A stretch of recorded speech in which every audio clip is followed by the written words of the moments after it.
ഈശോമിശിഹായ്ക്ക് സ്തുതി. എല്ലാവർക്കും നമസ്കാരം. ഞാൻ ബിനോയ് പാല.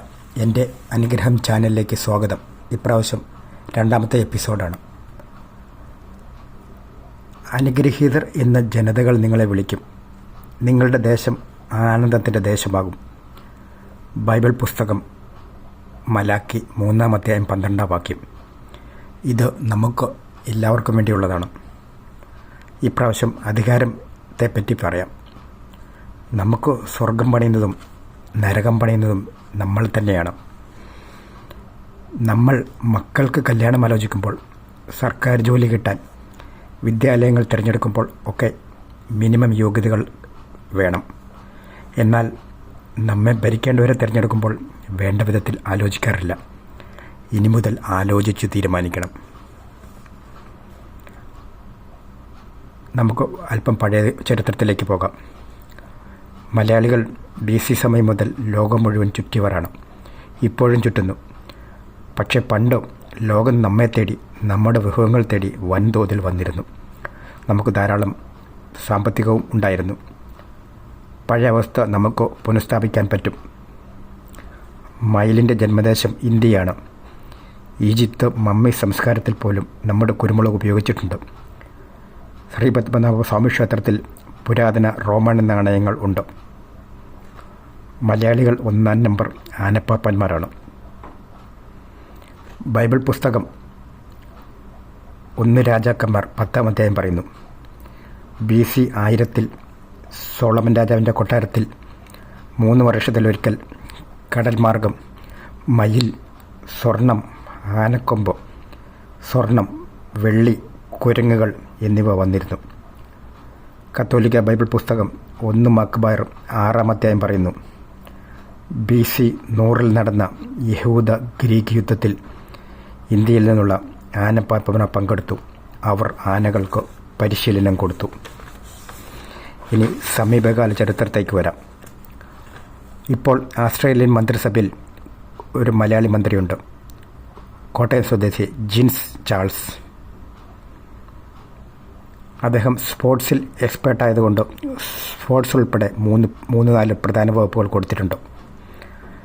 നമ്മൾ തിരഞ്ഞെടുക്കുമ്പോൾ വിവിധ മേഖലകളിൽ കഴിവ് തെളിച്ചവർ, വിദ്യാഭ്യാസം, ആരോഗ്യം, സാമൂഹിക സേവനം, കൃഷി, ബിസിനസ്, എഞ്ചിനീയറിംഗ്, ശാസ്ത്രം, എല്ലാ മേഖലകളിലും അങ്ങനെയുള്ളവർ കഴിവ് തെളിച്ചവരെ മാത്രം തിരഞ്ഞെടുക്കണം. രാഷ്ട്രീയക്കാരോട് അങ്ങനെയുള്ളവരെ നിർത്താൻ പറയണം.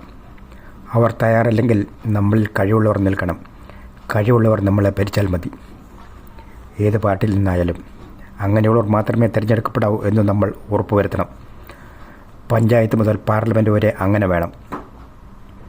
നാട്ടിൽ പ്രധാനമന്ത്രിയായി, മന്ത്രിമാരായി, മുഖ്യമന്ത്രിയായി, കളക്ടർമാരായി, എഞ്ചിനീയർമാരായി, ഡോക്ടർമാരായി, ബിസിനസ്, വിദ്യാഭ്യാസം, സകല മേഖലയിലും വൻമാറ്റങ്ങൾ കൊണ്ടുവരേണ്ട പുതുതലമുറയിൽ നല്ലൊരു വിഭാഗത്തെ അന്യസംസ്ഥാനങ്ങളിൽ, അന്യരാജ്യങ്ങളിൽ വെറും വെള്ളം കോരികളും വിറക് വെട്ടികളുമാക്കിയ പ്രസ്ഥാനങ്ങൾക്കും വ്യക്തികൾക്കും വോട്ട് നൽകരുത്.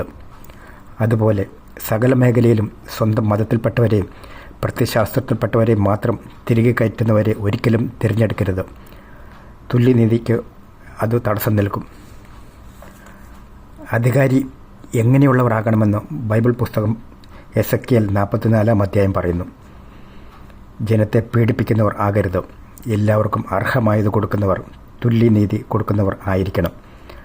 അക്രമവും പീഡനവും അവസാനിപ്പിക്കുന്നവർ ആയിരിക്കണം. ജനങ്ങളെ അന്യായമായി കുടിയിറക്കാത്തവർ ആയിരിക്കണം. വ്യാപാരത്തിൽ കള്ളത്തരം അനുവദിക്കാത്തവർ ആയിരിക്കണം.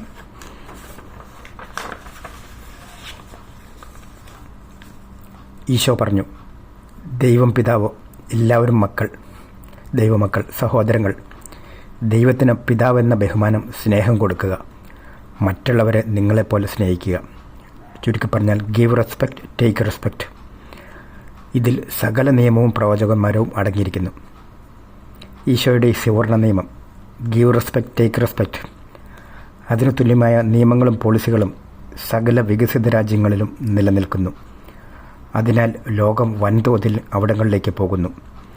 ആധുനിക ശാസ്ത്രം പിറന്നതും അവിടങ്ങളിൽ തന്നെയാണ്. അവിടെ കഴിവുണ്ടെങ്കിൽ എത്ര ഉയരങ്ങളിലും എത്താം. ബരാക് ഒബാമ, കമല ഹാരിസ്, ഋഷി സുനാക് ഒക്കെ ഉദാഹരണങ്ങൾ മാത്രം. നമുക്ക് ആ policy give respect take respect സകല മേഖലകളിലും നടപ്പിലാക്കിയാൽ മതി. നാട് തനിയെ വികസിക്കും. നമ്മൾ അനുഗ്രഹീതരാകും.